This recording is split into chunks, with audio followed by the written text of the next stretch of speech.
ideas fundamentales, lo que son las columnas vertebrales del problema. Pero lógicamente esto necesita un estudio más a fondo. Pero ¿qué es dónde estaba el problema? Les voy a decir. Ellos dicen lo siguiente: no hay observaciones sensoriales directas de los conceptos o principios teóricos. Los principios teóricos no los podemos observar, está ahí, lo toco, lo veo, lo miro. Son teóricos, son elaboraciones de la mente y pueden ser de muy diversas. No hay observación a través de los sentidos de eso. De modo que ahí entra una elaboración, tengan presente eso. Segundo, los formalismos matemáticos no son verdades físicas, son figuras efímeras como las que vemos en las nubes. Y esto lo dice nada menos que David Bohm, que en esos años era el físico más famoso que había en el mundo. Ya Einstein había muerto en el 55, estamos en el 69. Entonces David Bohm era una eminencia en ese campo, y fíjense lo que dice, y ahí está entre comillas porque es textual: los formalismos matemáticos, es decir, los modelos matemáticos. Hoy día hay tantas tesis, investigación, modelo matemático no sé qué para tal cosa, modelo matemático para lo otro. Esos modelos, esos formalismos no son verdades fijas, son figuras efímeras, como las que vemos en la nube. Es decir, cuando yo miro una nube, digo, esto se parece a un cocodrilo, ¿sí? Porque esto podría ser la boca abierta, esto hasta dientes se ve, esto una pata, este sería el rabo. Bueno, ese es un formalismo, una forma que me dice algo de que esa nube tiene la forma de un cocodrilo. Pero ¿qué relación hay entre esa nube y el cocodrilo? Mínima, sencillamente una estructura que me dice, no es que no me dice nada. Nunca hay, siempre hay que evitar los radicalismos, ir a los extremos. No, algo me dice, pero es muy pobre, paupérrima la idea que me dan los formalismos matemáticos de muchísimas verdades, sobre todo en el campo de las ciencias humanas. Una ciencia no es un mero sistema lógico, sino una empresa racional que implica ciertas incoherencias, inconsistencias lógicas y hasta ciertas contradicciones. En la vida humana nosotros vemos continuamente eso, la incoherencia, la inconsistencia y la contradicción, la conducta. Ay no, y entonces no, eso es un lapsus lingüe, no, eso es un lapsus de no sé qué. Bueno, el sistema inconsciente y aquello que me llevó a tal cosa o a la otra. Ay, pero tú ayer decías esto y hoy vienes con lo otro. Esto es muy incoherente en tu vida entre lo que tú dices y lo que... Bueno, esa es la realidad humana. No es una lógica matemática. Me agrada decir esto de las matemáticas porque a los que trabajamos así, sobre todo en metodología cualitativa, esta gente tiene alergia a la matemática. No, para mí fue la ciencia preferida durante toda mi vida. Fui profesor de matemáticas mucho tiempo, pero fui más allá de las limitaciones que tiene. Eso lo veremos mañana, sobre todo las nuevas matemáticas, las matemáticas cualitativas que han sido creadas para atender problemas sistémicos mucho más complejos de los que ordinariamente se le han asignado a la matemática, que son muy simples, ¿no? Y entonces viene aquello de Einstein. Las matemáticas, en la medida en que son ciertas, no se aplican a la realidad, y si se aplican a la realidad, no son ciertas. Hay una diferencia abismal entre la estructura matemática y la realidad, sobre todo la realidad que no es matematizable, que no es cuantificable, que es sistémica.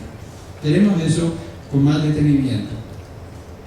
En fin, resumiendo, estos simposios concluyen que el positivismo lógico ha sido refutado. Fíjense que están entre comillas, cuando yo pongo comillas porque es texto de las actas de ese último simposio del 69, pudiéramos decir, las personas más capacitadas en epistemología, pues, ha sido refutado. Es fundamentalmente inadecuado e insostenible y debe sustituirse. Ha sufrido un rechazo general y por ello ha sido abandonado por la mayoría de los filósofos de la ciencia, epistemólogos. El simposio del 69 levantó lo que se ha llamado el acta de defunción, nada menos que eso, acta de defunción, del positivismo lógico, debido a sus dificultades intrínsecas insuperables. Y eso lo dice Popper, que durante el siglo XX fue el epistemólogo más famoso, más renombrado, el que tuvo un liderazgo en estos campos de la epistemología. Entonces, el positivismo lógico ha sido rechazado debido a sus dificultades intrínsecas, no son cuestioncitas, ¿no? Dificultades intrínsecas, no se puede sostener. No se puede sostener porque no podemos ser objetivos y no podemos medir. Siempre entra nuestra facultad interna, constructiva, interpretativa, siempre entra al mundo interno del perceptor, del observador. Ok. Y para decir las cosas mejores, ustedes saben lo que pasó con Copérnico y con Galileo, que es el que sufrió las consecuencias, porque Copérnico escribió el libro de los cambios del sistema, pero no lo publicó, lo tuvo escrito 30 años sin publicar, porque si publicaba aquello sabía que iba a terminar como Giordano Bruno en la hoguera. La Inquisición se lo perseguía de una manera tremenda. Pero Galileo sí lo difundió, pero ya 30, 40 años más tarde. Entonces ya había otro clima. Y bueno, Galileo tenía una fama como científico, matemático, astrónomo, etc.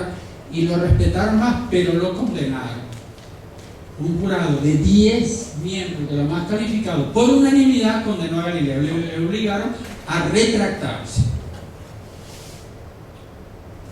Pero la Iglesia Católica, después de 400 años de Galileo, o 350, el Papa, que murió hace mucho, hace 2 años, pidió perdón al mundo entero, porque la Iglesia se había equivocado condenando a Galileo, porque se había metido la Iglesia en cosas que no eran de su competencia. Pero imagínense, 350 de los 400 años después. En el método científico pasó algo parecido. Yo le he hablado de Heinrich Hertz y de la sociedad que él fundó, que era la Unión Internacional de Mecánica Teórica y Aplicada. En el 86, en un congreso internacional, el presidente de esta Unión Internacional de Mecánica Teórica y Aplicada dijo lo siguiente en público, más de 1000 delegados. Aquí debo detenerme y hablar en nombre de la gran fraternidad que formamos los expertos de la mecánica. Somos muy conscientes hoy de que el entusiasmo que alimentó a nuestros predecesores ante el éxito maravilloso de la mecánica newtoniana los condujo a hacer generalizaciones en el dominio de la predictibilidad que reconocemos ahora como falsas. Creemos colectivamente, estaba en el presidio y tenía ahí todo lo que tenían los altos cargos en esa unión internacional. Queremos colectivamente, todos nosotros, presentar nuestras excusas por haber inducido a error a un público culto, divulgando en relación con el determinismo de los sistemas que satisfacen las leyes newtonianas del movimiento, ¿no? Sencillamente está en reposo de esas leyes newtonianas de la mecánica, que divulgando que al público culto ideas que después de 1960, y de estos simposios, se han demostrado incorrectas. En el derecho procesal dicen a confesión de reo, relevo de pruebas.